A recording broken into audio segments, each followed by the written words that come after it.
Hello and welcome viewers, I'm Pia and you're watching NewsX World. Let's take a look at the top headlines this hour. Israeli Prime Minister Benjamin Netanyahu has welcomed US President Donald Trump's plan for a US-led trilateral group with Qatar to address mutual grievances. Netanyahu has assured Qatar's Prime Minister that Israel targeted Hamas and has expressed regret over the strikes that had taken place in Doha earlier. US President Donald Trump and Israeli Prime Minister Benjamin Netanyahu have unveiled a joint Gaza peace plan calling for an immediate ceasefire, release of hostages, and exclusion of Hamas from future governance. Trump has warned of military support to Israel if Hamas rejects the deal. The Palestinian Authority, in the meantime, has welcomed the proposal as sincere and determined. Turkey, Italy and Spain have welcomed President Trump's Gaza ceasefire plan in addition to the Arab Muslim states already doing so. These countries have praised efforts to end the violence, release the hostages and ensure humanitarian aid. The leaders have emphasized upon the need for lasting peace and their support for a two-state solution. Donald Trump has announced sweeping new tariffs on imported wood products, including lumber, cabinets and furniture, citing national security concerns. The move targets key Canadian imports and aims to boost U.S. manufacturing. These tariff hikes will roll out starting the 14th of October. Russian President Vladimir Putin has declared that Russian forces are prevailing in their battle against Ukraine, terming the war as righteous, emphasizing upon national unity and determination as the war drags on. Putin vows continued offensive efforts.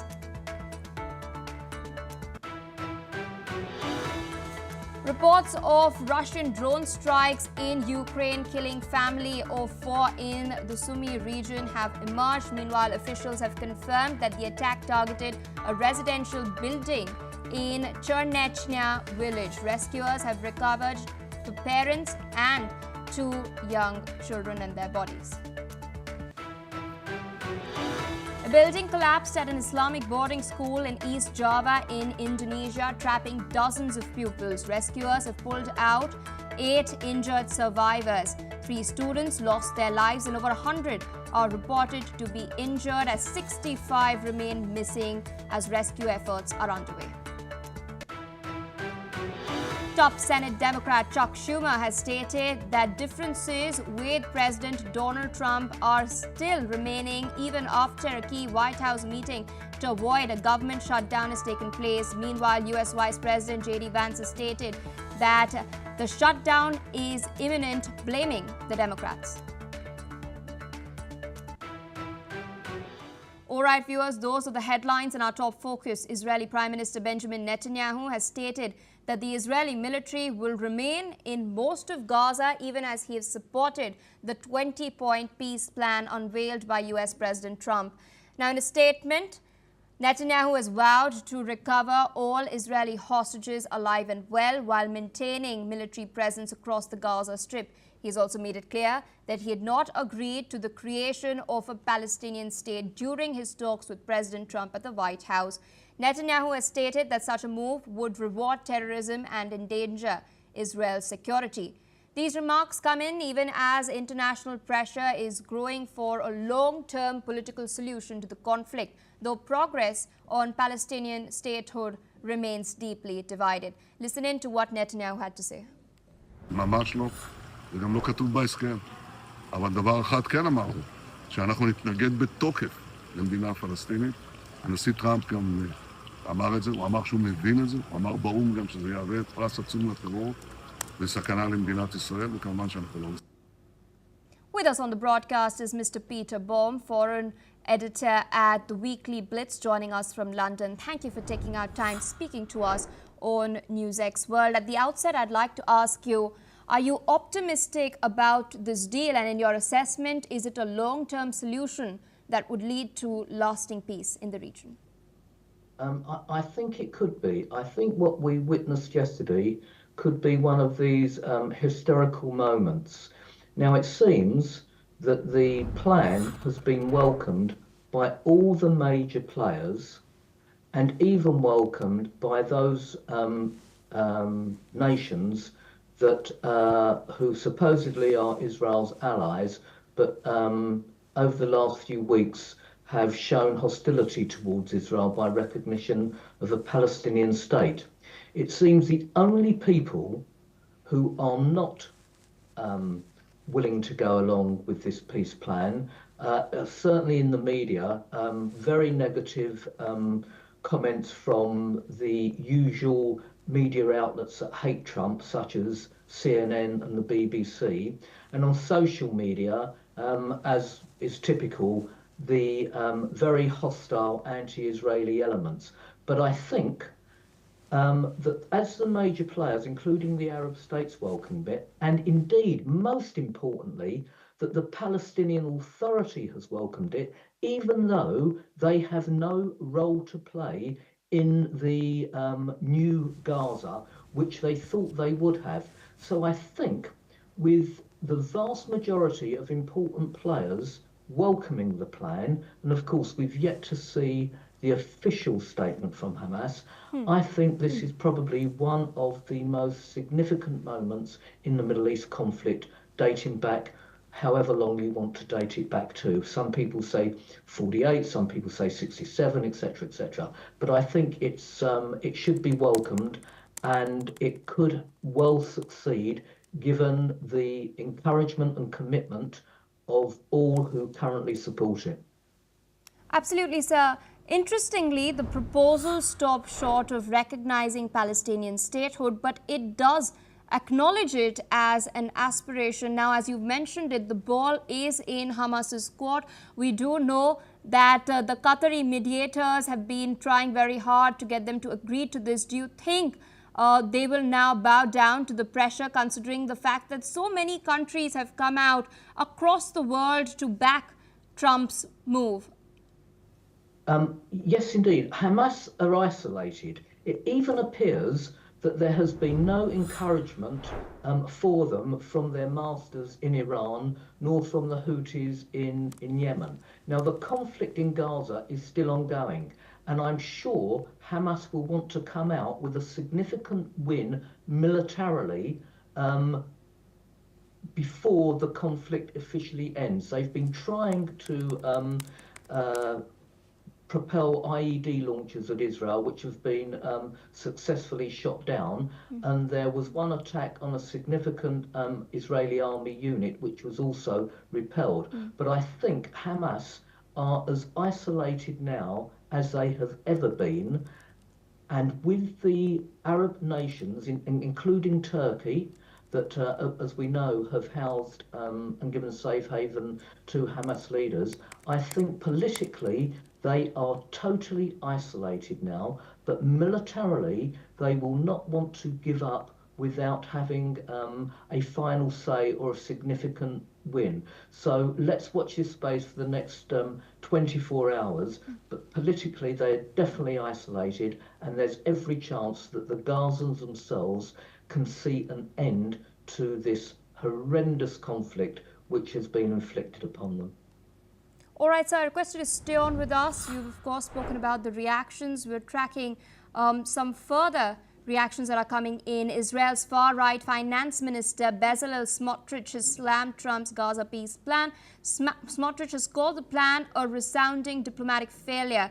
He has stated that in his estimation, Israel's children will also be forced to fight in Gaza again. He has added that the plan is a closing of eyes and turning of backs on the 7th of October 2023 attacks. Meanwhile, leaders from across the international community have welcomed the 20-point Gaza plan. French President Emmanuel Macron, Australian Prime Minister Anthony Albanese, European Union's Antonio Costa and Ursula von der Leyen, and UK Prime Minister Keir Starmer have backed the plan, urging all sides to act swiftly. In fact, Italian Prime Minister Giorgia Meloni has also stated that the plan could mark a turning point, enabling permanent halt to hostilities, ensuring the return of hostages and access to humanitarian aid. Spanish Prime Minister Pedro Sanchez has also welcomed the plan, stating that a two-state solution is a viable and possible future.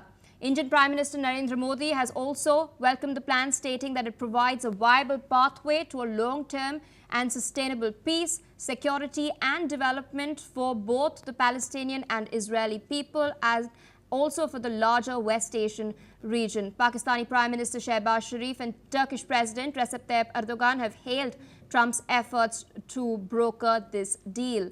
Other countries, including Egypt, Indonesia, Jordan, Qatar, Saudi Arabia and the UAE, have also issued a joint statement backing this plan, in support of this plan. In fact, the spokesperson for the Chinese Foreign Ministry, Guo Jiakun, has also stated that China backs all de-escalation efforts in Gaza. Listen in. 中方欢迎和支持一切有利于缓解巴以紧张局势的努力，呼吁有关各方切实落实联合国有关决议，立即实现加沙全面停火，释放全部被扣押人员，尽快缓解当地的人道主义灾难。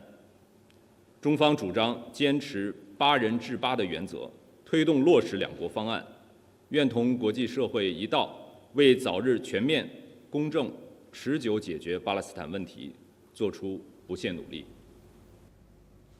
Meanwhile, German Chancellor Friedrich Merz has met with the relatives of German Israeli hostages held by Hamas. Merz has stated that Trump's Gaza plan is the best chance to end the war, and has also stated that Israel's support for the plan is a significant step towards that. He has also come out and stated that Hamas must also agree to this in order to pave the way for peace. Still with us on the broadcast is Mr. Peter Baum. We've seen and heard how the world has reacted to this. Interestingly, the plan provides for a post-war Gaza to be governed by a technocratic Palestinian committee, as well as the formation of a board of peace. What do you foresee these two bodies as doing in the future, and the challenges that they have to address on the ground? Okay, well, the challenges are huge, obviously. If this plan comes to fruition, which, given the feedback that you have just relayed to us, it seems that only the extremists, excuse me, on both sides, will have any negative feelings about this plan. You've mentioned the Israeli Finance Minister Smotrich, and I'm sure from what I've seen on social media, it's only the extremists on the pro-Palestinian side and the extremists on the far right of the Israeli cabinet who will be negative. But the fact that so many nations, including China, including Turkey, including Pakistan, and Qatar obviously, have come out in support of this is very encouraging. Now, to answer your question directly about the challenges ahead, Gaza can easily be reconstructed. Don't forget, the Hamas leadership has something like, and I think these figures are correct, $22 billion in the accounts of the 3 deceased Hamas leaders and the current ones. There's plenty of money around to reconstruct Gaza. And if the will is there, if the political will is there, which it certainly is, there will be no end of companies, corporations, individuals, entrepreneurs wishing to get a piece of the action for this major reconstruction project. And that's also very, very encouraging.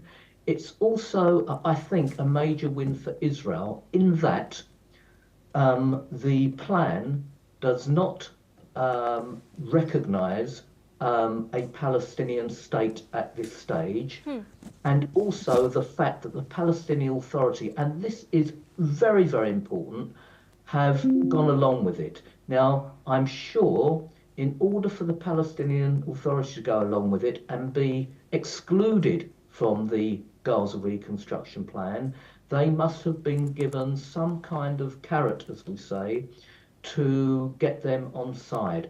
And in the months and weeks ahead, we'll probably be shown what that is in terms of their authority in the West Bank and where that leads to. But I think, as all the major players, I can't help reiterating this, including significantly China, Turkey, quite remarkable, and the European Union, of course, have backed it. And I'm sure that from what the reports I'm getting at the moment, the vast majority of the Israeli public are backing it, which is hugely significant. Then I think it has every possibility of going ahead. And if Hamas refuse it, they will surely be isolated, not only politically, which they already are, but militarily, they will be wiped out. All right, sir, with that, I would like to thank you for taking out time speaking to us on NewsX World and sharing your perspective on these very crucial developments. But viewers, with that, we shift our focus away from the Middle East towards the war raging between Russia and Ukraine. We're now learning that Russian forces have nearly encircled Ukrainian troops near Ambarnoek in Kharkiv region. In fact, a military expert, Andrei Marochko, has stated that Russian troops need to advance a mere 1.5 kilometers to complete the encirclement. Ukrainian soldiers, meanwhile, are holding the strategic settlement. Russian troops have also gained new positions near Katenye and Otradyone after successful raids. Now, in the past 24 hours, Russian attacks killed at least 9 civilians and injured 15 more across multiple regions. Ukrainian air defenses intercepted most Shahid-type drones, but some struck their targets. Power infrastructure, especially in Chernihiv, remains hit, leaving thousands without electricity. With us on the broadcast is Major General G.G. Dwivedi, senior defense expert and geopolitical analyst, joining us from New Delhi. Thank you for taking our time speaking to us on NewsX World. In fact, earlier in the day, we had heard some very strong statements, even as the Russian army is advancing on the ground. We had heard the Russian President Vladimir Putin, in fact, hail this operation, terming it a righteous battle. And he's also stated that the nation is behind the troops. Interestingly, such strongly worded statements are coming after Trump's 180-degree, the U-turn in his approach towards the war, in his clear backing of Zelensky. We've seen the statements he's made at the dais at the UNGA as well, claiming that Ukraine can take back the territories that have been annexed by Russia.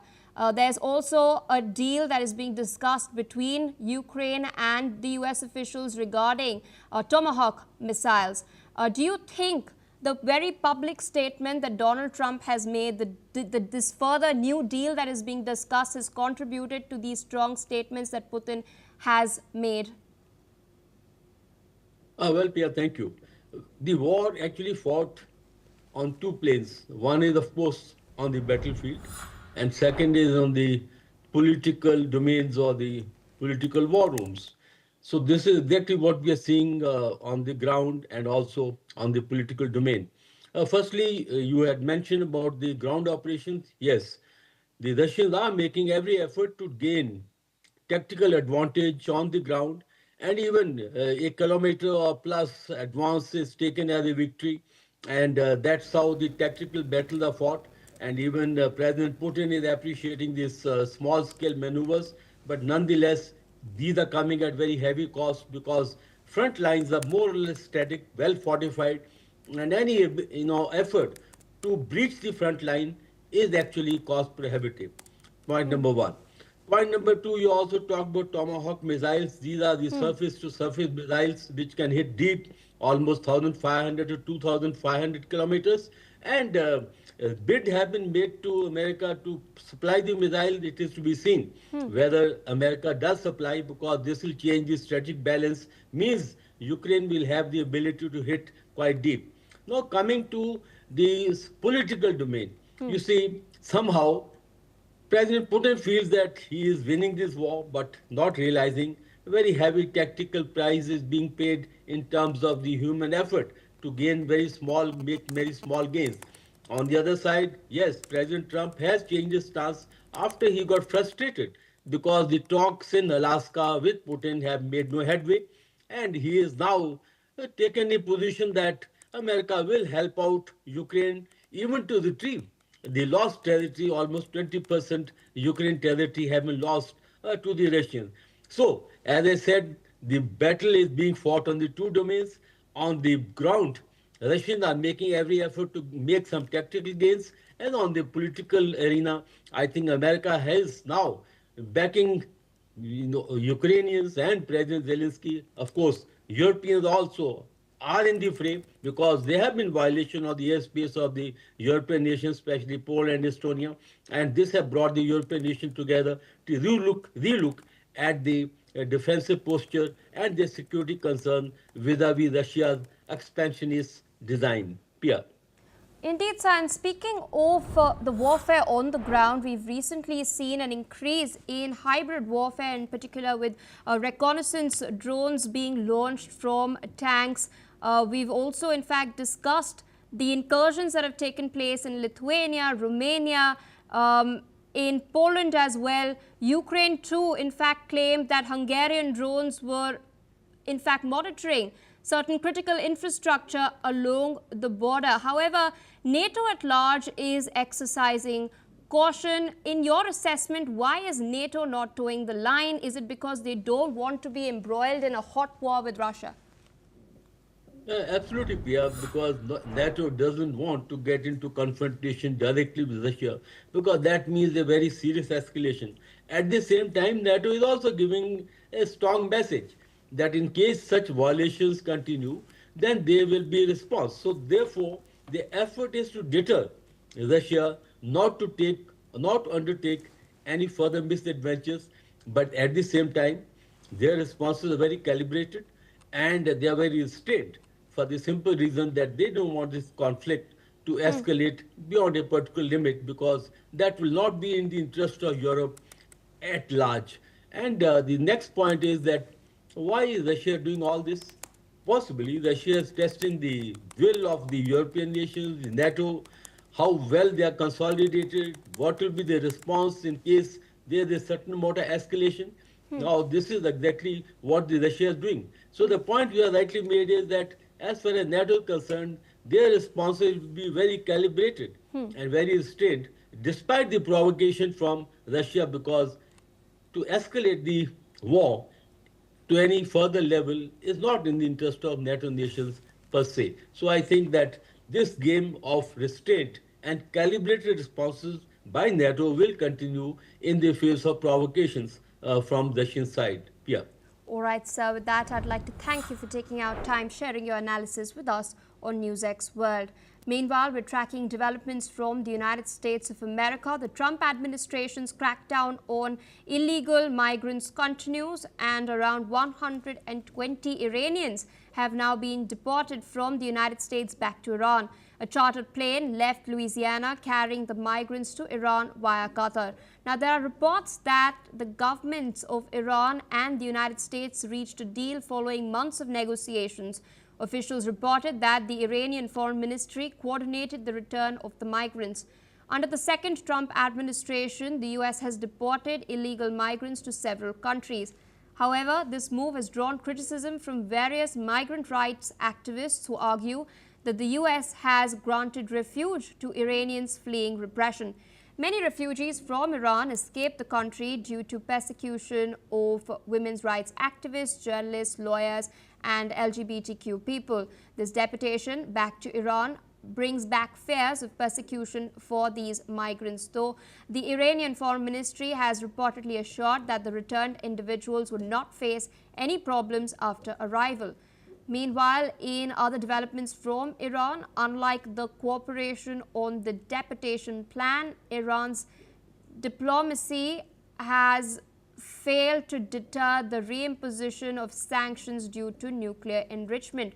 Russia's permanent representative to international organizations in Vienna has criticized the E3 sanctions on Tehran as null and void, and has accused that London, Berlin and Paris have gravely violated the relevant procedures regarding the sanctions. Earlier, the E3 countries issued a joint statement stating that they are moving for swift action on sanctions. However, they've urged Iran to refrain from any escalatory actions and continue engaging in talks. Russia, along with China, proposed delaying the reimposition of sanctions by 60 days, but the proposal failed to pass the vote in the UN Security Council.